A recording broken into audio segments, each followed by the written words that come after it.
While South Korea's job figures once again increased last month, the on-year growth was in the lowest seen in more than 3 years.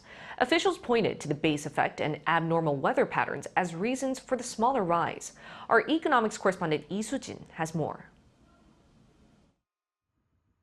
South Korea's on-year job growth in March fell below the 200,000 range, the lowest rise in more than 3 years. Data released by Statistics Korea on Friday shows that there were 28.4 million people in employment last month, up 173,000 from the previous year. This comes after on-year job growth was in the 300,000 range for both January and February. And it's the lowest seen since employment figures fell in February 2021 during the COVID-19 pandemic. This is mainly due to base effect from job figures in the March period from 2021 to 2023, seeing large on-year rises, as well as the decrease in employment in the agriculture and fisheries sector due to abnormal weather patterns. While jobs grew overall for people aged 15 to 29, employment actually fell by 131,000 compared to the previous year.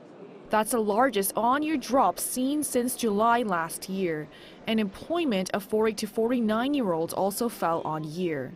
On the other hand, there was an increase in employment for those aged 60 and above, as well as for those in their 30s and 50s.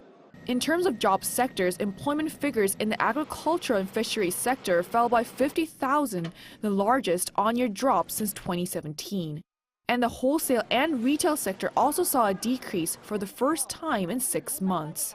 But the manufacturing sector, after tumbling last year until November, recorded a rise for the 4th consecutive month in March with the addition of 49,000 jobs.